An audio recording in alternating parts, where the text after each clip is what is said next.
तो भाइयों तथा बहनों, हम सबसे पहले देखेंगे कि जैसे यानी विषय जो है बौद्ध धम्म और विज्ञान। तो विज्ञान को जैसे शब्द प्रयोग हम लोग अंग्रेजी में करते हैं साइंस।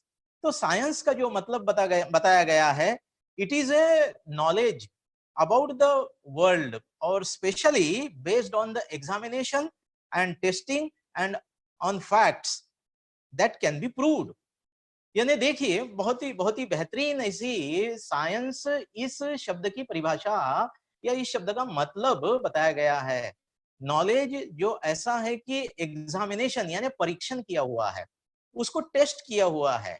टेस्ट करना यानी उसके ऊपर का कॉन्फिडेंस जो है वो पूरा आपका निर्माण हो चुका है और वह यानी प्रूव किया जा सकता है, सिद्ध किया जा सकता है और साथ ही साथ वह वास्तविकता पे यानी आधारित है।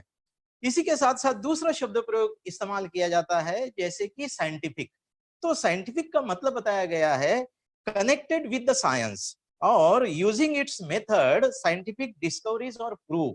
मतलब साइंस में जो भी एक प्रकार की यानी पद्धतियां बताई गई है, खोज हुई है और प्रूव किया गया है ना। इस शब्दों को इस तरह से यानी इसके मतलब यानी बताए जाते हैं। अगर इतनी भी बात भाइयों तथा बहनों हम जान लेते हैं, समझ लेते हैं, तो बुद्ध जो है, तो एक प्रकार से बुद्ध हमारे सामने यानी अनुकरणीय मॉडल यानी साइंटिफिकली सिद्ध किया जा सकता है। मन का विकास किया जाता है, जो शरीर के साथ साथ हमें मन मिला हुआ है, उस मन को बदला जा सकता है, उस मन को विकसित किया जा सकता है, उसको सिद्ध किया जा सकता है।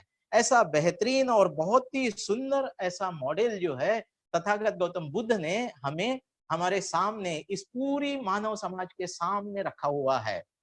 इसलिए बुद्धिज्म और विज्ञान यानी विज्ञान इस शब्द के साथ साथ यानी एक जो प्रचलित जो बहुत ही जबरदस्त ऐसी जो समझ है, अंडरस्टैंडिंग है।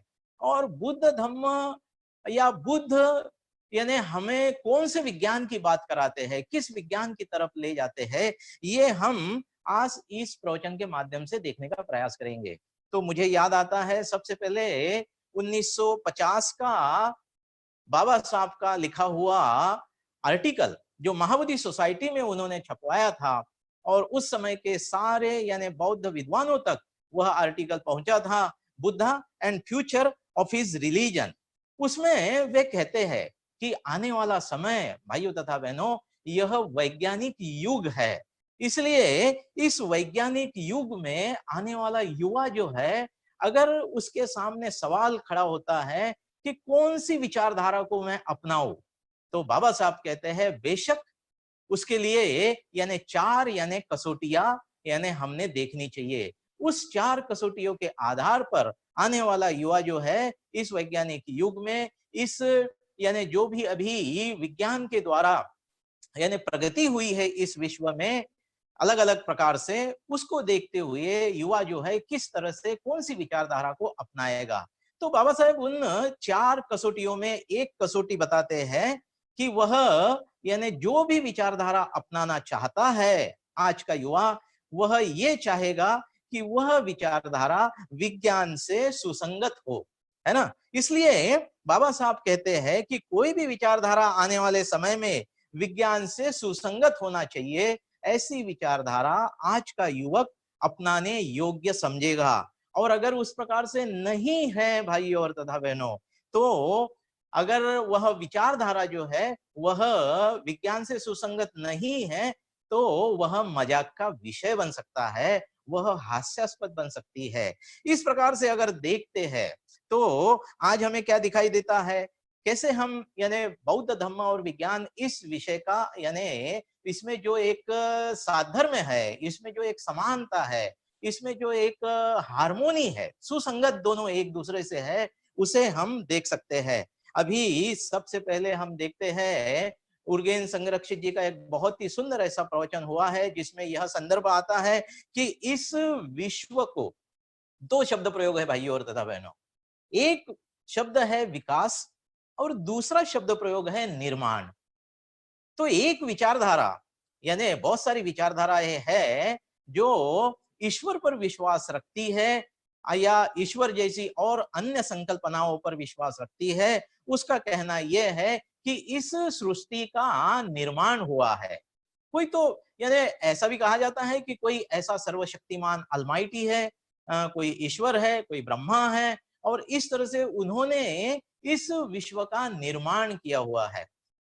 हालांकि तथागत गौतम बुद्ध और बाबा साहब दोनों इस विचारधारा से मतलब यानी सहमत नहीं है। वे दोनों ये कहते हैं कि इस सृष्टि का विकास हुआ है, और इसलिए हम लोग देखते हैं कि जैसे जैसे यानी इस सृष्टि का विकास होते गया, तो आज का जो विज्ञान जो है, वह विज्ञान हमें पढ़ाता है कि डार्विन की इवोल्यूशन थ्योरी यानी विकास की प्रक्रिया कैसे हुई है। वहां हम देखते हैं कि उत्क्रांति यानी अमीबा से लेकर तो अभी तक का जो प्रगत जो मानव है, वो मानव कैसे विकसित हुआ, किस प्रकार से सिंगल सेल्ड एनिमल से यानी आज का जो मानव है वह विकसित हुआ है। उसके साथ साथ हम देखते हैं कि आज की तारीख में हम देखते हैं कि बड़े बड़े सैटेलाइट अवकाश में घूम रहे हैं। हमारे पास में बहुत ही सुंदर सुंदर यानी स्मार्ट मोबाइल्स है, और आज यानी अभी हम जूम इस टेक्नोलॉजिकल यानी ऐप के ऊपर यानी प्रवचन यानी सुन रहे हैं।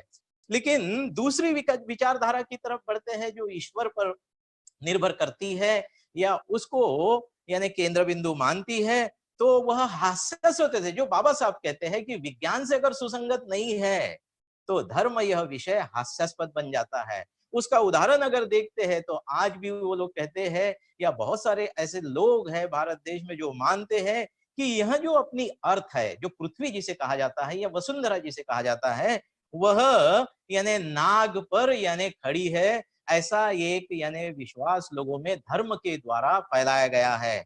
दूसरा एक विश्वास ये भी फैलाया गया है कि यानी जैसे भारत और श्रीलंका के बीच में जो सागर जो है, वहां सागर पर यानी सेतु बनाया गया है। उस प्राचीन यानी रामायण महाभारत के समय में इस प्रकार की बातें यानी ग्रंथों में यानी बताई जाती है। तो सीधा सीधा हम देखते हैं कि ये जो नॉलेज है, ये यानी जिसको हम कहेंगे कि राइट यानी थिंकिंग है ना, रॉन्ग थिंकिंग, राइट थिंकिंग और परफेक्ट थिंकिंग। तो अगर हमारे अंदाज ही मूलतः गलत है, तो उसके ऊपर से निकालने वाले निष्कर्ष भी हमारे गलत हो सकते हैं। इसलिए अभी भी हम देखते हैं कि उस विचारधारा की यानी गुलामी करने वाले, एक प्रकार से मानसिक दृष्टिकोण से अज्ञानता जिसे मूढ़ता कहा जाता है, उसके अंतर्गत रहना पसंद करते हैं, जीना पसंद करते हैं। तो ऐसे हम लोग देखते हैं अभी जैसे कि कोरोना वायरस आ गया, तो कोरोना वायरस में हम सभी ने भारत देश में, जिसमें बहुत सारे लोग ऐसे हैं जिन्होंने यानी थालियां बजा दी, शाम में आदेश मिल गया तो सबने थालियां बजा दी, है ना। सोशल डिस्टेंसिंग मेंटेन करना था, वो रह गया बाजू में, और सारे ग्रुप में निकल चले रास्ते के ऊपर। इस प्रकार से यानी सोचते नहीं है कौन सी विचारधारा जो है वह मनुष्य के विकास के लिए उपयुक्त है। उसके साथ साथ दूसरा विचार आ गया कि भाई दिए जलाओ, दिए जलाने से क्या होगा कि पूरे भारत में बहुत जबरदस्त उष्णता निर्माण होगी, और उस उष्णता से कोरोना वायरस भाग जाएगा। देखिए, सोचिए, यानी जो प्राचीन यानी विज्ञान को सुसंगत अगर विचारधारा नहीं है, तो वो आज भी ऐसे मजाक का विषय बन जाती है, हास्यास्पद यानी बन जाती है। उसके विपरीत देखिए, बाबा साहब ने और तथागत गौतम बुद्ध ने यानी जो बुद्ध का विचार जो विज्ञान से सुसंगत है, जो विज्ञान से संबंध रखता है, विज्ञान की खोज के अनुसार यानी चलता है, उसमें देखेंगे कि पूरा जो 129वां डॉक्टर बाबा साहब अम्बेडकर का जयंती जो हमने मनाया, तो जो यानी समझदार लोग हैं, उन सभी ने क्या किया, बाबा साहब का अनुकरण करने वाले, बुद्ध का अनुकरण करने वाले, जिन्होंने बहुत ही अच्छा यानी एजुकेशन लिया, उसके कारण एक परिपक्वता आ चुकी है। और उस परिपक्वता का एक बेहतरीन एग्जाम्पल, उदाहरण हमने देखा कि इन सभी बुद्ध को चाहने वालों ने, बाबा साहब को चाहने वालों ने, विज्ञान से सुसंगत विचारधारा को जिन्होंने अपनाया, ऐसी विचारधारा को अपनाने के कारण वो परिपक्वता दिखाई देती है। सभी ने पूरे भारत देश में अंतर्राष्ट्रीय स्तर पर बाबा साहब अंबेडकर की जयंती अपने घर में रहकर मनाई, घर में रहकर सेलिब्रेट किया, घर में रहकर धम्म पढ़ा, पूजा की, प्रवचन सुना और उसका आनंद उठाया। तो ये आप देखेंगे कि इस प्रकार से दोनों विचारधारा में एक बहुत ही जबरदस्त ऐसा यानी अंतर आपको दिखाई देता है। इसलिए बाबा साहब ने कहा 1950 में कि अगर विचारधारा विज्ञान से सुसंगत नहीं है तो वह इस प्रकार से हास्यास्पद बन जाती है। इसकी मिसाल हम लोग आज भी यानी देखते हैं। तो आइए चलते हैं धीरे धीरे बौद्ध धम्म और विज्ञान इस विषय की थोड़ी और यानी गहराई की तरफ चलते हैं, जिसमें धम्म पद में ये कहा गया है। धम्म पद यह तथागत गौतम बुद्ध के जिसे यानी वचन माने जाते हैं, तथागत गौतम बुद्ध की एक बहुत बहुत ही सुंदर ऐसा वह ग्रंथ माना जाता है। उसका पहला ही मतलब वग्ग जो है, जिसे यमक वग्ग के नाम से जाना जाता है, उस यमक वग्ग में कहा गया है कि ये सारी चीजें जो भी ये विचार है, ये विचार कहाँ उत्पन्न होता है। तो भाइयों तथा बहनों, बुद्ध कहते हैं कि ये विचार मूलतः आदमी को जो शरीर के साथ में इंसान को मन मिला हुआ है, उस मन में ये विचार उत्पन्न होता है।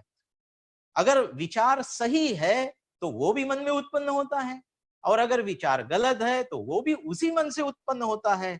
यानी जिस मन को और भी यानी अलग एक जिसको हम लोग कहते हैं समानार्थी शब्द, तो समानार्थी शब्द यानी मन को ही बुद्ध धम्म की भाषा में चित्त कहा जाता है, और अंग्रेजी में उसे कॉन्शियसनेस कहा जाता है। यानी कि जो अभी का शब्द प्रयोग इस्तेमाल किया जाता है विज्ञान, यही शब्द प्रयोग उस कॉन्शियसनेस को, चित्त को भी इस्तेमाल किया जाता है।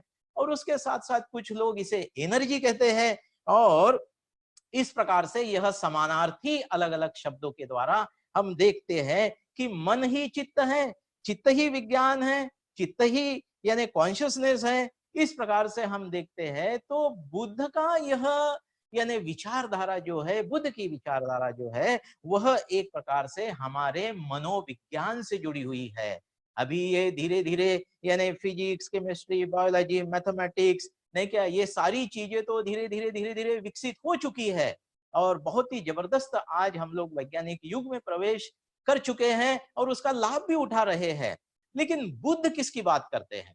बुद्ध इससे भी हाइयर जो है, जिसे उर्गेन संरक्षित जी ने बहुत ही सुंदर तरीके से प्रस्तुत किया है, lower evolution and higher evolution, यानी उच्च उत्क्रांति के रूप में बुद्ध की विचारधारा को प्रस्तुत किया है। इसलिए हम इसे इस प्रकार से भी देख सकते हैं कि Buddhism as a science of mind, यानी इस प्रकार से बुद्ध को जो विज्ञान कहना है, जिसे चित्त को भी यही शब्द प्रयोग इस्तेमाल किया जाता है, तो फिर हम देख सकते हैं परिभाषा के अनुसार कि it is a science of the mind.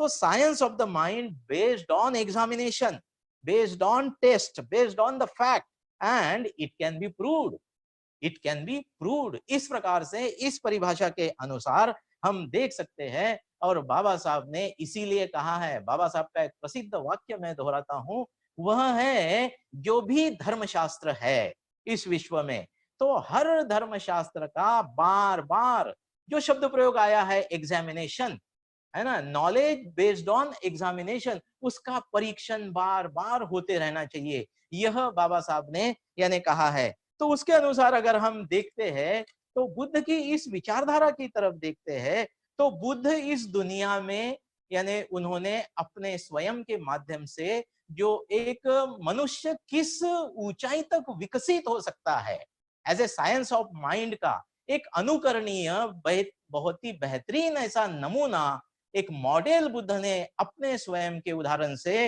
यानी सिद्ध करके, एग्जामिनेशन करके, टेस्ट करके हम सभी मानव समाज के सामने रखा है। और दूसरी बात बहुत ही बेहतरीन ये भी हम देखते हैं कि वह अकेले नहीं थे, यानी इस विश्व में भाइयों तथा बहनों मात्र बुद्ध अकेले थे ऐसा नहीं है। तो ये कारवा जो चला, इस कारवा में बुद्ध के साथ साथ यानी लगभग हम लोग ग्रंथों में पढ़ते हैं कि बुद्ध के सामने 2000 शिष्य बैठे थे, बुद्ध के सामने 5000 शिष्य बैठे थे। तो इस पर से हमें ध्यान में आता है कि बुद्ध के साथ साथ हजारों लोगों ने इस प्रकार से यानी बुद्धिज्म, बौद्ध धर्म यानी science of the mind, cultivation of the mind, यानी मनुष्य में जो एक क्षमता है उस क्षमता को कितनी ऊंचाई तक विकसित किया जा सकता है, इसका बेहतरीन नमूना बुद्ध ने अपने स्वयं के द्वारा हम सभी के सामने रखा है। तो यह जो मन जो है जिसे विज्ञान कहा गया है, तो इसके यानी बुद्ध जो है वह 8 प्रकार के विज्ञान की बात करते हैं। सबसे पहले वह 5 विज्ञान जो है हमें शरीर को जो बायोलॉजिकल यानी हमें आंखें प्राप्त हुई है, नाक है, कान है, जिह्वा है और त्वचा है। तो ये पांचों जो सेंसस ऑर्गन है जिसे इंद्रिय विज्ञान कहा जाता है, तो ये 5 विज्ञान हुए जिसके द्वारा हम लोग इस सारी यानी दुनिया का अनुभव करते हैं और यानी एक अच्छा जीवन जीने के लिए इस इंद्रियों का यानी उपयोग करते हैं। लेकिन इस पांचों इंद्रियों को नियंत्रित कौन करता है, इसका कंट्रोल कहाँ है? तो फिर हम शरीर के भीतर जाते हैं और जिसे कहा गया है मन, माइंड जिसे, चित्त जिसे कहा गया है, कॉन्शियसनेस जिसे कहा गया है, इस प्रकार से हम देखते हैं। तो मन यह छठवां यानी इंद्रिय माना गया है और उससे भी आगे बुद्ध बताते हैं, 7वां विज्ञान बताते हैं, वह है क्लिष्टो मनोविज्ञान। यानी ऐसा मन का हिस्सा, ऐसे हमारे चित्त का, ऐसे हमारे कॉन्शियसनेस का यानी हिस्सा जो 7वां भाग बताया जाता है वह क्लिष्टो मनोविज्ञान। तो यह क्लिष्टो मनोविज्ञान जो है चीजों को अलग अलग करके देखने की हमारे भीतर में जो क्षमता होती है वह उसकी बात करता है, वस्तुओं में अंतर को वो दिखाता है। तो यह 2 प्रकार से होता है, एक प्राकृतिक अंतर होता है, तो वह कैसा है, जैसे कि हम देखते हैं सृष्टि में सूरज है, चांद है, तो ये दोनों में बहुत जबरदस्त अंतर है।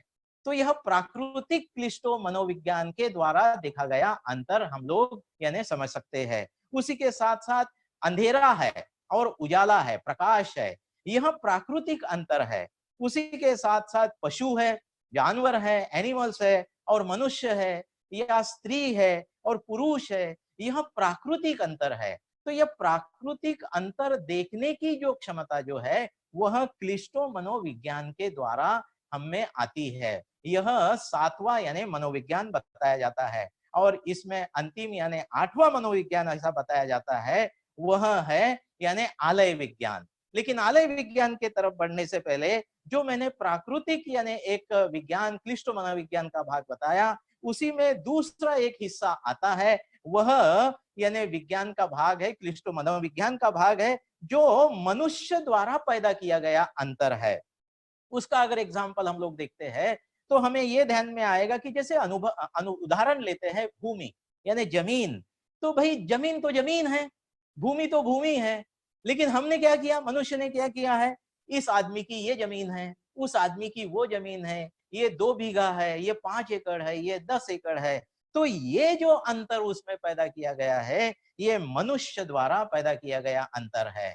तो यह नैसर्गिक नहीं है, यह मनुष्यों द्वारा पैदा किया गया अंतर है, फर्क है। यह भी क्लिष्टो मनोविज्ञान का ही भाग है और उसी का भाग हम देखते हैं कि भारत में कुछ लोग आए और उन्होंने लगभग 6400 जातियां पैदा कर दी, है ना, उसमें ऊंच नीच पैदा कर दी। और इस प्रकार से यह जो जाति व्यवस्था जो है, वर्ण व्यवस्था जो है, वह क्लिष्टो मनोविज्ञान के द्वारा पैदा की गई है। यह प्राकृतिक नहीं है, यह नैसर्गिक नहीं है। इसमें मुझे आज याद आता है, जैसे कि मेरे परिचय में बताया कि मैं छत्तीसगढ़ में सतनामी लोगों में काम करता हूँ, तो वहां के सतनामी लोगों के बहुत ही सुंदर ऐसे उनके आदर्श है संत घासीदास, और उनका बहुत प्रसिद्ध ऐसा वाक्य है, मन के एक बराबर, यानी कि सारे मनुष्य एक जैसे होते हैं।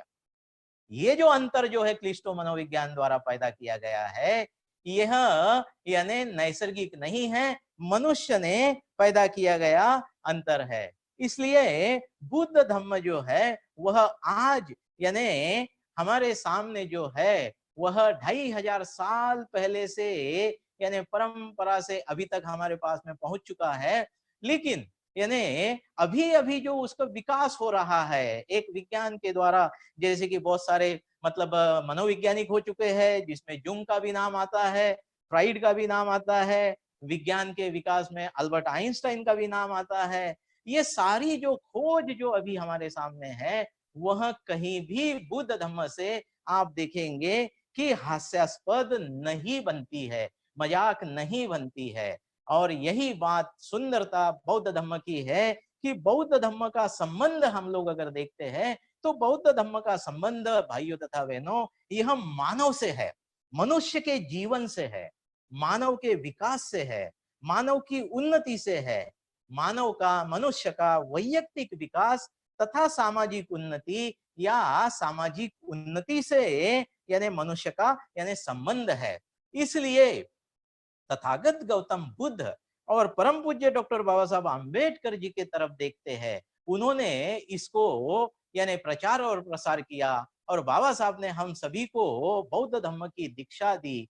तो हम देखते हैं कि बाबा साहब का Buddhism as a science of the mind, Buddhism as a यानी जो कॉन्शियसनेस है, जिसको कल्टीवेशन ऑफ माइंड कहा जाता है, बाबा साहब के शब्दों में अगर देखते हैं तो cultivation of mind is a ultimate aim of the Buddhism, ultimate objective of the Buddhism, cultivation of mind, यानी कॉन्शियसनेस का, मन का, चित्त का यानी विकास करना। और इसके बारे में मैं आपको बताना चाहूंगा कि बाबा साहब बहुत ही स्पष्ट थे।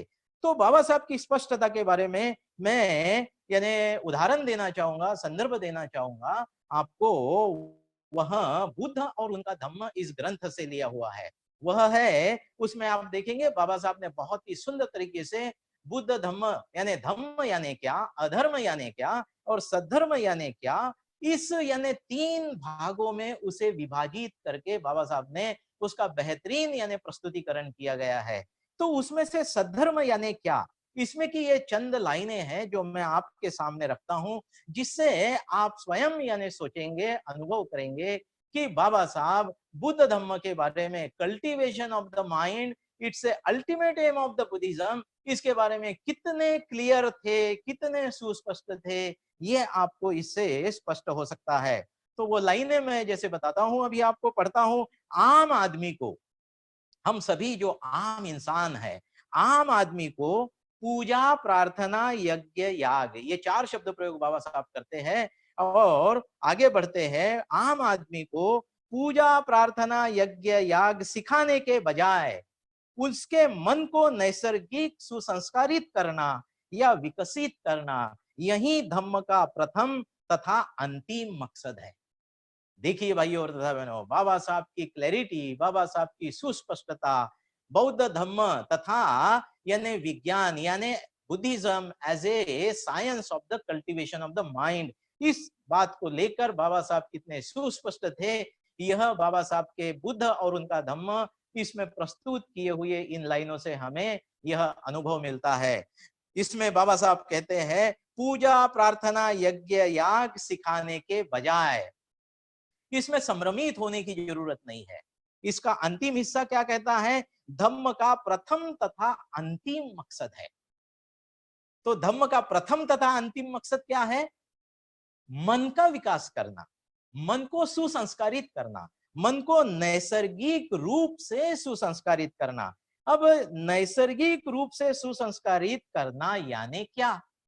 तो मैं इसको थोड़ा सा व्यवहारिक स्तर पर यानी उदाहरण देकर समझाने का प्रयास करता हूं, और वह इस प्रकार है। अभी मैं जैसे एज ए मतलब श्रोता करके आप सभी के सामने सवाल प्रस्तुत करता है, जितने भी पेरेंट्स है, अगर पेरेंट्स को पालकों को मैं ये सवाल करता हूं कि क्या आप चाहेंगे, मान लो कि उदाहरण के तौर पर लेते हैं कि आप नागपुर में हैं, कोई पूना में है, कोई भुसावल में है, कोई और कहीं जगह से सुन रहा है, तो उनको मैं सवाल करता हूं कि क्या आपका बेटा आपके शहर का डॉन बनना चाहेगा, बदमाश बनना चाहेगा? आप उसको गुंडा बनाना चाहेंगे? भाई मेरे बेटे को सबसे गंदी गंदी गालियां आना चाहिए, वो इस शहर का नामी बदमाश बनना चाहिए। तो आपका जवाब क्या होगा भाइयों तथा बहनों? आप ये कभी नहीं चाहेंगे। आपका मन, आपका चित्त, आपका विज्ञान जो आपके शरीर के भीतर में है, वो क्या चाहता है? अच्छा ही चाहता है। वो कभी बुराई, कभी गलत नहीं चाहता है, कभी भी निचले स्तर की बात वह यानी नहीं चाहता है। इसका मतलब क्या होता है? और एक उदाहरण व्यवहारिक ले लेते हैं। मान लो कि आपका बहुत ही यानी मार्केट में बड़ा दुकान है और कर्मचारी आपकी तरफ कार्यरत है, तो आपके कैश काउंटर पर दुकान में जो आदमी बैठा हुआ है, उसने अगर हर दिन 500 रुपया चोरी कर ली और पकड़ा गया, तो क्या आप उसे शाबाशी दोगे? उसे धन्यवाद दोगे? बेटा तू मुझे 20,000 रुपया दर महीना दुकान की इनकम देता है, 500 रुपया चुरा लिया, तो कोई बात नहीं, तेरी मतलब इनकम करके रख दिया कर, ऐसे शाबाशी दोगे उसे? भाइयों तथा बहनों, इसका भी आप जवाब दोगे नहीं। तो फिर मेरा सवाल यह है, ये नहीं आपके भीतर से, आपके विज्ञान से, आपके चित्त से क्यों आता है? इसके ऊपर कभी आपने चिंतन किया है?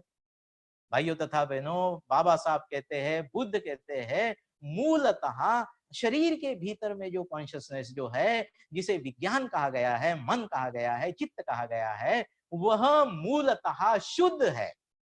वह मूलतः शुद्ध है। इसलिए यानी जैसे कि एक यानी जिसे जिसे कहेंगे कि रूपक, तो रूपक कैसा बताया जाता है कि अभी गांव में क्या होता था? गांव में आज भी यानी जहां गैस सिलेंडर नहीं पहुंचा है, वहां पर आज भी क्या होता है? यानी लकड़ियां जलाकर खाना पकाया जाता है। तो लकड़ियां जलाकर खाना पकाने के बाद में मान लो सुबह का 10 बजे का खाना पक गया, 12 बजे फिर कोई मेहमान आ गया और उसके लिए चाय बनानी है, तो फिर क्या करते हैं हम लोग? तो वो जो यानी भीतर में वहां चूल्हे में जो राख जमा होती है, थोड़ी थोड़ी राख हम लोग बाजू में करते हैं, साइड में करते हैं, और भीतर में जो यानी जिसे अंगार कहते हैं, वो अंगार होती है, जिसे हम लोग मराठी में जैसे नीवे कहते हैं, तो उस पर फूंक मारकर हम लोग आग जलाते हैं। तो इसमें क्या किया हमने? हाँ, भीतर वो ऊपर की राख को बाजू में कर दिया और भीतर में जो अंगार जो है उसको फूंक मार के फिर से आग जला दी। तो यही बात हमारे साथ में होती है। यानी तथागत गौतम बुद्ध कहते हैं कि जो बुद्धत्व का बीज होता है, वह आपके मन में भीतर में है, वह शुद्ध है। लेकिन यह दुनिया, यह भौतिक जगत, यह भौतिक यानी दुनिया जो है, यह इतनी प्रभावित है, हमारे भीतर का शुद्ध बीज जो है, विज्ञान की शुद्धता जो है, कॉन्शियसनेस की शुद्धता जो है, वह इस भौतिक दुनिया से बहुत ही ज्यादा प्रभावित होने के कारण हम उसे देख नहीं पाते हैं। इसलिए हमें आवश्यकता है कि उस राख को, भौतिक यानी इस दुनिया की जो भी बातें हैं, लोभ मोह द्वेष की, उसको हटाकर उसकी शुद्धता का यानी विकास करे। जैसे बाबा साहब कहते हैं कि पूजा प्रार्थना करने के बजाय जो शुद्धता है मन की, उसको पहचानिए। और हमारा मन बेसिकली क्या चाहता है? हमारा मन मैत्री चाहता है, हमारे मन की शुद्धता करुणा चाहती है, हमारा मन मुदिता चाहता है, हमारा मन विजडम प्रज्ञा चाहता है। इस प्रकार से मन के जो शुद्धत्व की जो गुण जो होते हैं, उसको पहचानिए और उसको विकसित करने के लिए प्रयास कीजिए। नैसर्गिक रूप से सुसंस्कारित करना, इसका मतलब यह है कि मन में जो बुद्ध के जो सद्गुण है, जो बुद्ध के सद्गुण है, वह हम सभी मनुष्य में छोटी मात्रा में उपस्थित है, उपलब्ध है, उसको पहचानना, उसका कल्टीवेशन करना, उसको विकसित करना, यह बुद्ध धम्म का प्रथम और अंतिम मकसद है। कितनी सुंदरता से बाबा साहब ने यह बात बताई है। इसका मतलब ये नहीं होता है कि पूजा नहीं करना चाहिए, प्रार्थना नहीं करना चाहिए, है ना? पूजा और प्रार्थना हमारी भावनिक शक्तियों को विकसित करते हैं, वह बुद्ध धम्म का मकसद नहीं है।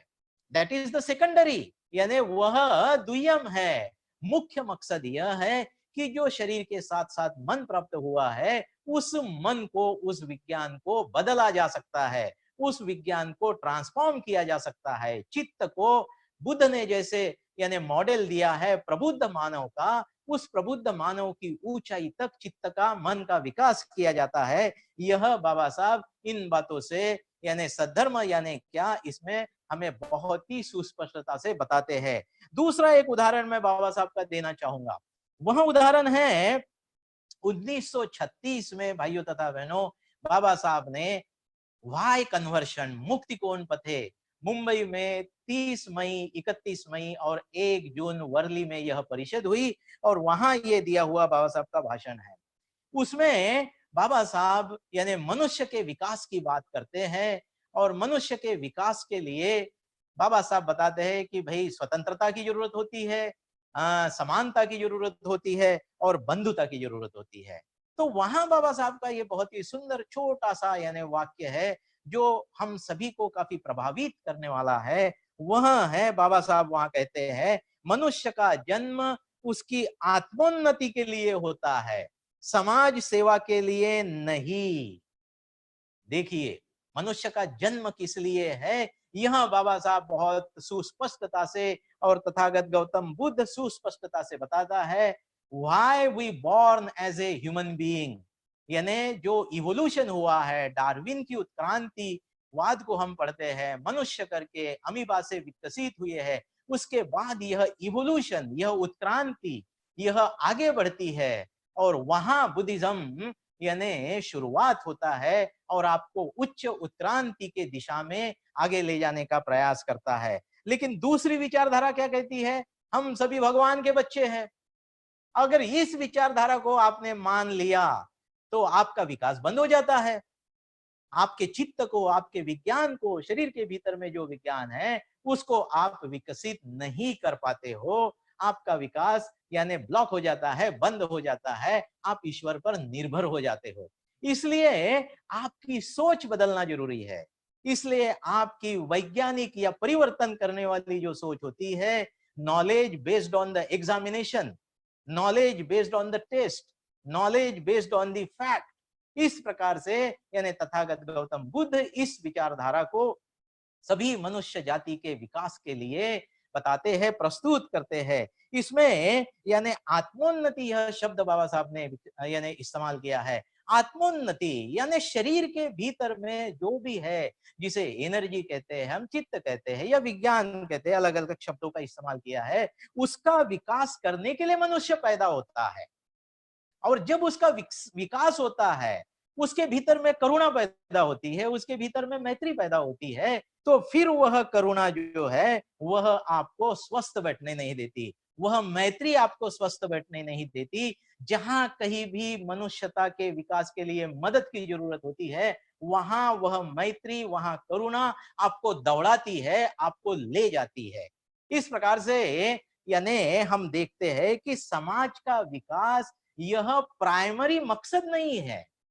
Buddhism as a science of the mind, as a cultivation of mind अगर देखते हैं तो बुद्धिज्म का प्रथम मकसद क्या है, आपके शरीर के भीतर में जो विज्ञान है, कॉन्शियसनेस है, उसको ट्रांसफॉर्म करना, उसको बदलना, उसको विकसित करना। और जैसे जैसे वह आपका चित्त विकसित होता है, आपका विज्ञान विकसित होता है, उसके भीतर में मैत्री और करुणा विकसित होती है, तो वह मैत्री और करुणा आपको स्वस्थ नहीं बैठने देती, वह जहां जहां भी जरूरत है वहां दौड़ाती है। अभी एग्जांपल ले लो आप, उदाहरण ले लो आप, ये कोरोना वायरस से पूरे भारत देश में और पूरे विश्व में जो परिस्थिति पैदा हो चुकी है, वहां देखते हैं कि मनुष्यता का दुख देखने के कारण ढेर सारे एनजीओज जो है, सरकार जो है, जगह जगह यानी खाना बांट रही है ताकि लोग जो है वह भूख से यानी मर न जाए। इसलिए बहुत सारे एनजीओ जो है आगे आए हैं, जो इंडस्ट्रियलिस्ट जो है, उद्योगपति जो है आगे आए हैं। ये कंपैशन जो है, करुणा जो है, इस प्रकार से यानी उदाहरण के लिए हम लोग देख सकते हैं। लेकिन बुद्ध यहाँ किसकी बात करते हैं, परमानेंट स्तर पर, मात्र प्रासंगिक करुणा की बात नहीं करते हैं, मात्र प्रासंगिक मैत्री की बात नहीं करते हैं। अगर आप Buddhism as a science of the mind अगर आप देखते हैं, आप विज्ञान को विकसित करने की बात करते हैं, जो कॉन्शियसनेस जिसे कहा जाता है, तो आप देखेंगे कि तथागत किस बात की तरफ हमें निर्देश करते हैं, एक अल्टीमेट हाइट ऑफ मैत्री, अल्टीमेट हाइट ऑफ द करुणा आपके चित्त में आप विकसित कर सकते हैं, उसकी ही तथागत गौतम बुद्ध बात करते हैं। इसलिए सद्धर्म यानी क्या, इसमें बाबा साहब आगे कहते हैं कि यानी सल्लेख सुत्थ का उदाहरण देते हैं। भले ही दूसरे लोग चोरी करे, भले ही दूसरे लोग आर्य अष्टांगिक मार्ग का पालन न करे, भले ही दूसरे लोग पारमिता का पालन न करे, लेकिन मैं करूंगा, मैं पारमिता का आचरण करूंगा, मैं आर्य अष्टांगिक मार्ग का आचरण करूंगा और उसके साथ साथ मैं पंचशीलों का पालन करूंगा। ये तीन मनुष्य के शरीर के भीतर जो विज्ञान जो है, कॉन्शियसनेस है, उसको बदलने के लिए, उसको ट्रांसफॉर्म करने के लिए, उसको विकसित करने के लिए विकास के रास्ते बताए गए हैं, मार्ग बताए गए हैं। और इसका समापन देखिए कितनी स्पष्टता से बताया गया है। अंत इसका सल्लेख सूत्र का अंत जो है वह तथागत गौतम बुद्ध की यह जो देशना है, बाबा साहब किन शब्दों में रखते हैं वो हम देख सकते हैं। तो बुद्ध वहां कहते हैं, जो चुंद नाम का उनका जो डिसाइपल है, शिष्य है, उससे कहते हैं कि हे चुंद, मैंने ये जो आपको संकल्प करने के लिए बताया, कैसे? भले ही दूसरे चोरी करे लेकिन मैं नहीं करूंगा, भले ही दूसरे झूठ बोले लेकिन मैं सच बोलूंगा, भले ही दूसरे आर्य अष्टांगिक का पालन न करे, मैं आर्य अष्टांगिक का पालन करूंगा। इस प्रकार से बुद्ध जो है वो चुंद से कहते हैं कि यह संकल्प मैंने आपको यानी करने के लिए विश्लेषणात्मक रूप से सविस्तर बताया हूं, और उस प्रकार से आप अगर करते हैं, और ये सब करने के लिए जो आपके शरीर के भीतर में चेतना शक्ति है, जिसके द्वारा आप ये सब कुछ करते हो, तो बाबा साहब ने शब्द प्रयोग इस्तेमाल किया है चेतना शक्ति। बुद्ध कहते हैं उस चेतना शक्ति का यानी विकास होता है, और शरीर ही नहीं, वाणी ही नहीं, तो समग्र विज्ञान, ये शब्द प्रयोग वहां किया गया है। समग्र विज्ञान यानी संपूर्ण कॉन्शियसनेस, संपूर्ण आपका जो चित्त जो है, मन है, आपकी जो चेतना शक्ति है, वह विकसित होती है, वह परिवर्तित होती है, वह बदल जाती है, और अंततः जिसे हम कहते हैं एनलाइटनमेंट। यानी ये सप्ताह भर के जो प्रवचन है उसको टाइटल दिया गया है सेलिब्रेटिंग द एनलाइटनमेंट, यानी बुद्धत्व का यानी सेलिब्रेशन करना। इस प्रकार से वहां तथागत गौतम बुद्ध चुंद से कहते हैं, अगर इस प्रकार से आप संकल्प करते हो और आचरण करते हो, तो आपकी संपूर्ण चेतना शक्ति का यानी विकास होता है, समग्र विज्ञान आपका यानी बदल जाता है। इसलिए इस प्रकार बाबा साहब को हम देखते हैं कि कितनी स्पष्टता उन्होंने इसमें दी है, और साफ साफ यानी कहा है। इसलिए समाज सेवा जो है वह हमारी अभिव्यक्ति है, वह एक्सप्रेशन है, वह मकसद नहीं है। मकसद ये है, प्रथम और प्राइमरी ये है, चित्त को बदलना, अपने विज्ञान को ट्रांसफॉर्म करना, यह मकसद है। इसलिए बाबा साहब ने बुद्धिस्ट सोसाइटी ऑफ इंडिया का निर्माण किया, एक धार्मिक संस्था का, और इस दिशा में यानी चित्त बदलने के, ट्रांसफॉर्म करने की दिशा में समर्पित यानी एक मानव समाज निर्माण हो, इस दिशा में समर्पित लोग निर्माण हो, उसको आकर्षित करने के लिए सारे सामाजिक प्रकल्पों के बारे में बुद्धिस्ट सोसाइटी ऑफ इंडिया में बाबा साहब ने रखा है। इस प्रकार से अभिव्यक्ति और यानी मूल उद्देश्य, प्राइमरी एम एंड ऑब्जेक्टिव अगर बुद्धिज्म का देखते हैं तो cultivation of the mind, Buddhism as a यानी साइंस ऑफ द माइंड, इस तरह से हम देखते हैं। तो इसे विकसित करने के लिए भाई और बहनों, तीन यानी विज्ञान से जो संबंधित समानता के आधार पर जो बातें हैं उसको हम लोग थोड़ा थोड़ा करके देखते हैं। तो तीन सिद्धांत की बात करते हैं। तथागत गौतम बुद्ध पहले सिद्धांत की बात करते हैं जो चार आर्य सत्य में आता है, यह संपूर्ण विश्व, यह सृष्टि, यह दुनिया जो है वह यानी दुख से भरी हुई है, दुख है। दूसरा सिद्धांत बताते हैं अनित्यता है, यानी यानी परिवर्तन है, और तीसरा सिद्धांत बताते हैं अनात्मता है, यानी इस विश्व में सभी चीजें जो है वह अपना स्वतंत्र अस्तित्व नहीं रखती है, वह कंपाउंडेड है। तो आज देखेंगे हम कि यानी कोरोना वायरस के कारण हम दुखी भी है, और काफी यानी घर में सब सारे लोग यानी पड़े हुए हैं, बंद हो चुके हैं, लॉकडाउन चल रहा है। तो दुनिया की कितनी भी सुंदर सुंदर चीजें होगी, हाँ, वो सभी चीजें हम इस्तेमाल करते हैं। संरक्षित जी बताते हैं कि हर वस्तु जो इस विश्व में है वह आपको दुख देने की क्षमता रखती है। कोई भी वस्तु उठा लीजिए, कितना भी स्वादिष्ट अगर खाना होगा, तो ज्यादा खा लिया पेट के ऊपर या जरूरत से ज्यादा, तो वो आपको दुख देती है, आप तकलीफ में आ जाते हो। कितने भी सुंदर सुंदर कपड़े हैं, कुछ दिन के पश्चात फिर नए कपड़े पहनते हो, पुराने कपड़े आपको दुख देने लगते हैं। इसलिए यानी किसी ने सेमिनार में पूज्य उर्गेन संरक्षित जी को पूछ लिया कि भाई आध्यात्मिक विकास हो रहा है, धार्मिक विकास हो रहा है, या अपना जो शरीर के भीतर जो विज्ञान है वह तृष्णा से बाहर निकल रहा है, ऐसे यानी कैसे ऐसे समझना, किन बातों के ऊपर से ये अंडरस्टैंड करना कि मेरा आध्यात्मिक विकास हो रहा है, मेरा विज्ञान बदल रहा है, चेंज हो रहा है, परिवर्तन आ रहा है।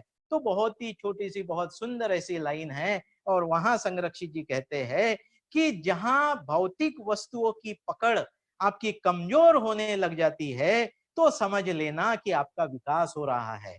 यानी हम जो तृष्णा के कारण, लालच के कारण हम जो चिपक जाते हैं, तो उसमें अगर हमारी पकड़ धीरे धीरे कमजोर होते जा रही है, ढीली होते जा रही है भौतिक वस्तुओं के ऊपर की पकड़, तो ये समझ लेना कि आपका धार्मिक यानी विकास हो रहा है।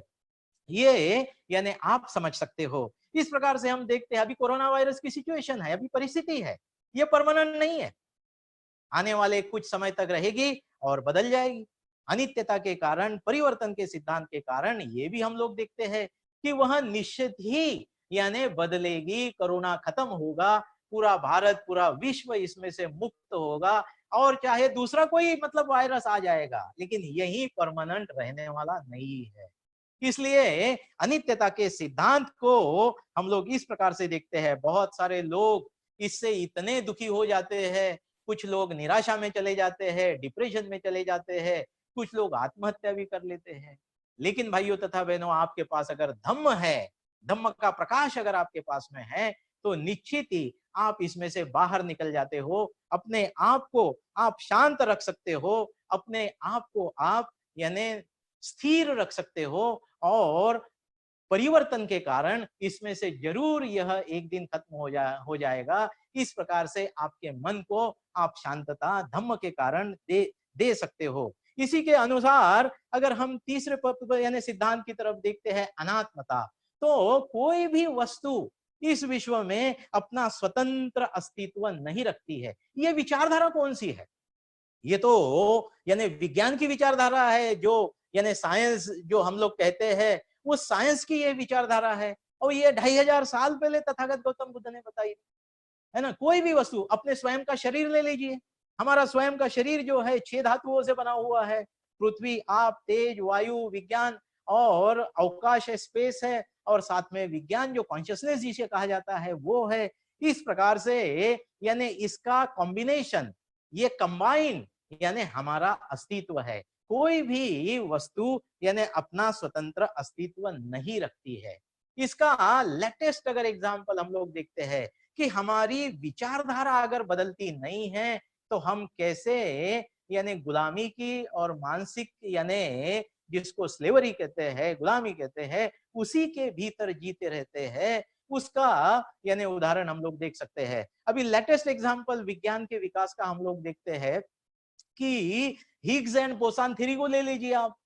ये दोनों वैज्ञानिक हैं, हिग्स और बोस, और उन्होंने जो यानी सबसे सूक्ष्म आंखों से न दिखने वाले ऐसे पार्टिकल, है ना, लेकिन वह बहुत शक्तिमान है, उनकी शक्ति का परीक्षण उन्होंने करके देखा, और उसके ऊपर से यह थ्योरी विकसित हुई, जिसका यानी टाइटल दिया गया है, उस थ्योरी को नाम दिया गया है हिग्स एंड बोसान थ्योरी। और भारत छोड़कर बाकी सब जगह उसे हिग्स एंड बोसान थ्योरी के नाम से हाईलाइट किया गया है, अखबारों में उसका प्रचार प्रसार हुआ है। लेकिन भारत में उसका प्रचार प्रसार कैसे हुआ है? गॉड पार्टिकल्स, है ना, गॉड पार्टिकल्स के नाम से भारत में उसका प्रचार प्रसार किया गया है। तो यहां हम देखते हैं एटम जो है, एटम जो अणु जिसे कहा जाता है, रेणु जिसे कहा जाता है, इलेक्ट्रॉन, प्रोटॉन जिसे कहा जाता है, उसके भी यानी सूक्ष्म पार्टिकल्स यानी बनाए जा सकते हैं। यह विज्ञान हमें आज बताता है। लेकिन यही बात यानी अनात्मता, इस विश्व में कोई भी वस्तु अपना स्वतंत्र अस्तित्व नहीं रखती है, यह बात 2500 साल पहले तथागत गौतम बुद्ध ने बताई, और वही बात विज्ञान ने आज सिद्ध कर दी। इसलिए नॉलेज बेस्ड ऑन एग्जामिनेशन के दृष्टिकोण से हम देखते हैं, तो बुद्धिज्म कहीं भी आपको मजाक का विषय या हास्यास्पद विषय नहीं दिखाई देता है।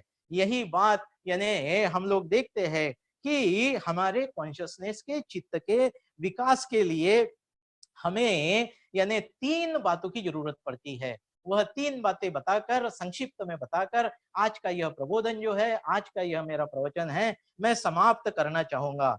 तो आपके शरीर के भीतर में Buddhism as a cultivation of the mind को अगर देखते हैं, कॉन्शियसनेस का विकास, या as a Buddhism as a science of the mind को अगर देखते हैं, तो सबसे पहली बात बुद्ध बताते हैं, बाबा साहब ग्रंथों में बताते हैं, ये बात अधर्म यानी क्या, इसमें बाबा साहब बताते हैं, आपको विकसित करना पड़ता है संदेह लेने की प्रवृत्ति, आपके मन में चिकित्सा करने की प्रवृत्ति। जब तक आप चिकित्सा की प्रवृत्ति से हर चीज को नहीं देखते हैं, विज्ञान यही बात बताता है। विज्ञान क्या करता है? संदेह लेता है, शंका निर्माण होती है। शंका यह यानी रिसर्च यानी शोध की जननी है, ऐसा बताया जाता है। और दूसरी विचारधारा क्या कहती है? सारी ईश्वर को मानने वाली विचारधारा क्या कहती है? आप संदेह बिल्कुल नहीं ले सकते हैं। तो जहां आप संदेह नहीं ले सकते हैं, वहां आपका विकास यानी रुक जाता है। भाइयों और बहनों, देखिए, एप्पल के पेड़ के नीचे न्यूटन बैठे थे, एप्पल नीचे गिर पड़ा, उनके मन में संदेह पैदा हुआ, ये नीचे क्यों आया, ये ऊपर क्यों नहीं गया? तो उस संदेह के कारण ग्रेविटी की खोज हो गई।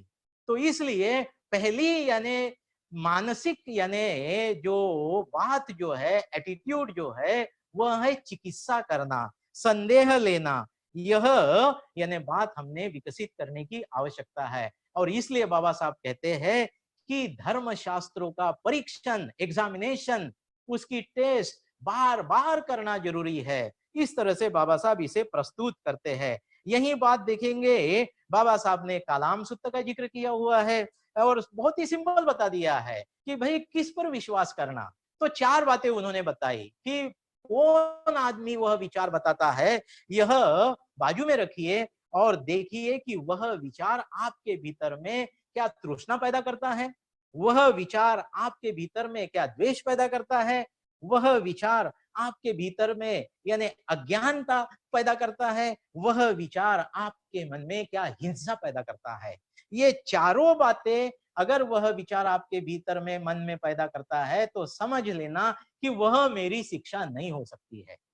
अगर वह विचार आपको इन नकारात्मक बातों से ऊपर उठाता है, निकालता है और मनुष्य करके विकसित होने की दिशा में ले जाता है, तो समझ लेना कि यह तथागत गौतम बुद्ध की यानी देशना है। यानी इतना सुलभ, इतना सरल तथागत गौतम बुद्ध ने बताया है। और इसीलिए एक भारद्वाज और वशिष्ठ का उदाहरण मैं आपको देना चाहूंगा। वो दोनों आज की भाषा में त्रिवेदी और चतुर्वेदी होते हैं। एक 3 वेद यानी निपुण है 3 वेद में, और एक 4 वेद में निपुण है, भारद्वाज और वशिष्ठ। दोनों के बीच में मनमुटाव पैदा हो जाता है और वो चले जाते हैं कि बुद्ध के पास, कि आपस में झगड़ा करने के बजाय यह विश्व का ज्ञानी है, महापुरुष है, तो इससे समझ लेंगे। और भगवान बुद्ध उन्हें किस तरह से समझाते हैं? तो भगवान बुद्ध कहते हैं, हे वशिष्ठ और हे भारद्वाज, ये जो ब्रह्मा नाम की संकल्पना है, जिसको वेदों में बताया गया है, तो इस ब्रह्मा को क्या आपके पिता ने कभी देखा था? क्या आपके दादा ने कभी देखा था? उनकी मुलाकात हुई थी? क्या आपके परिवार में 7 जन्मों में इस ब्रह्मा की किसी से मुलाकात हुई थी? वे सभी के जवाब ना में देते हैं। और तब तथागत कहते हैं कि ये ब्रह्मा नाम की संकल्पना एक प्रकार से यानी 15 अंधे जो है एक लाइन में खड़े हैं, सामने वाला भी अंधा है, बीच वाला भी अंधा है और अंतिम वाला भी अंधा है। तो ये कहां जाएगी? ये सारे के सारे तो खड्डे में जाके गिरेंगे। तो तथागत बताते हैं, हे भारद्वाज और हे वशिष्ठ, ये इस प्रकार की धोखादायक यानी संकल्पना है, मनुष्य के विकास को इसका कोई फायदा नहीं है। इस प्रकार से तथागत उन्हें समझाते हैं। इसके पश्चात दूसरी यानी जो बात हमें विकसित करने की आवश्यकता है, वह है विज्ञान और कॉन्शियसनेस के विकास के लिए जो आपको मदद कर सकती है, वह है स्वतंत्रता यानी खोज की स्वतंत्रता। बुद्ध यानी आपको स्वयं का निर्णय विकसित होने के लिए, लेने के लिए सक्षम बनाते हैं। यानी आज का जो कुछ भी यानी खोज जो करते हैं, तो सबसे पहले विज्ञान में क्या होता है, वह अजम्पशन करते हैं और उस अजम्पशन के आधार पर यानी नतीजे निकालते निकालते अंतिम नतीजों पर पहुंचते हैं, जिसे हम निष्कर्ष कहते हैं, कंक्लूजन कहते हैं। तो इसी प्रकार से मनुष्य को अगर यानी स्वतंत्रता की खोज की प्रवृत्ति यानी बनी रहती है, तो वह मनुष्य विकास की दिशा में बढ़ता है। आज का विज्ञान भी विकास की दिशा में जा सकता है।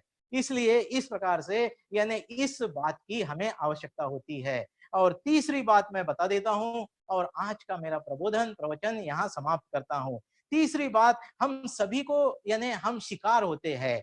किसके शिकार होते हैं? गॉड लाइक एटीट्यूड जिसे कहा जाता है, उसके शिकार होते हैं। उसमें से बचना है और हमें यानी हमारा अपना अवलंबित्व कम करना है। ईश्वर और आत्माएं और दूसरी जो संकल्पना है उसके शिकार नहीं होना है। हमने स्वयं की जिम्मेदारी उठाने के लिए सक्षम बनना है। जहां आपने यानी स्वयं की जिम्मेदारी उठाना शुरू कर दी, तो वहां भीतर का परिवर्तन शुरू हो जाता है। आपका भीतर का जो कॉन्शियसनेस है, चित्त है, विज्ञान है, वह ट्रांसफॉर्म होने की दिशा में अग्रेसित हो जाता है। इसलिए धम्मपद की गाथा क्या कहती है कि ये एटीट्यूड पर आपको कार्य करना होता है। उसने मुझे मारा, उसने मुझे गाली दी, उसने मुझे ऐसा ऐसा किया, इस वजह से यानी ऐसा हुआ। तो ये जो एटीट्यूड है बाहर की ओर देखना, उसकी वजह से ऐसा हो रहा है। यानी बाहर पर डिपेंडेंट आप होते हो, अवलंबित होते हो। तो इस एटीट्यूड के ऊपर काम करना और स्वयं की जिम्मेदारी को उठाना, यहाँ पर एक प्रकार से हम अपने स्वयं के विकास की जिम्मेदारी के उठाने के बारे में सोचना चाहिए और बाहर के ऐसे अवलंबित्व के एटीट्यूड पर कार्य करने की आवश्यकता होती है। इसलिए इस गॉड लाइक एटीट्यूड से बाहर निकलने की आवश्यकता है। यह बाबा साहब अधर्म यानी क्या, इस भाग में बुद्ध और उनका धम्म में बताते हैं। इस प्रकार के एटीट्यूड की आपके यानी सेल्फ, आपके जो पर्सनालिटी जो है, व्यक्तित्व की जो बातें हैं, उस पर इस प्रकार से कार्य करने की आवश्यकता है, जिसे मैं कहता हूं कि दूसरों को दोष यानी देने वाली प्रवृत्ति है, उसे बंद करना और स्वयं के विकास की जिम्मेदारी को उठाना, स्वयं के यानी जीवन पद्धति को बदल देना। और इसका ही यानी बाबा साहब ने और बुद्ध ने नाम दिया हुआ है। 1936 के भाषण की जो मैंने जिक्र किया था, उसका समापन 1936 में मुंबई में व्हाई कन्वर्शन, इस भाषण का समापन बाबा साहब करते हैं महापरिनिब्बाण सूत्र का बुद्ध का उदाहरण देते हुए, कि बुद्ध बहुत बीमार पड़ते हैं और आनंद को लगता है कि अब इस बीमारी से बुद्ध बाहर नहीं निकल पाएंगे, इसलिए वो बहुत परेशान हो जाता है। लेकिन बुद्ध उस बीमारी से बाहर निकलते हैं और आनंद अपना मन व्यक्त करता है। और तब बुद्ध यानी संपूर्ण संघ की सभा बुलाते हैं और उस सभा में बुद्ध बताते हैं कि मैंने अपने पास में कुछ भी छिपा कर नहीं रखा है। मनुष्य करके विकसित होने की क्षमता आप रखते हो, आपके चित्त को आप बदल सकते हो, आपके भीतर में बुद्धत्व का शुद्ध बीज है, उसके लिए लगने वाला संपूर्ण साहित्य मैं आपको दे चुका हूं। इसलिए कुछ भी मैंने छिपा कर नहीं रखा है। और वहां बुद्ध कहते हैं अत्तदीप भव, यानी स्वयं की जिम्मेदारी उठाना, यानी स्वयं को प्रकाशित करना। बुद्ध की यह विचारधारा जो है, वह आपको स्वयं को प्रकाशित करने के रास्ते पर सक्षम बनाती है, ले जाती है। इसलिए Buddhism as a science of the mind, as a cultivation of the mind, Buddha की इस देशना को यानी स्वयं के चित्त को विकसित करने का एक शास्त्र करके हम देखते हैं। और मनुष्य के भीतर में जो क्षमता है, उसको अल्टीमेट ऊंचाई तक बुद्ध के जैसा हम बन सकते हैं। इस प्रबल विश्वास के साथ में हम आगे बढ़ सकते हैं। तो भाई और तथा बहनों, मुझे लगता है कि इतना आज के दिन पर्याप्त है। Let us celebrate the enlightenment. इसके अनुसार यानी हम लोग आगे जा सकते हैं। और यहीं पर मैं रुकना चाहूंगा। आप सभी ने शांति से सुन लिया, इसलिए सभी को धन्यवाद देता हूं। जय भीम, नमो बुद्धाय।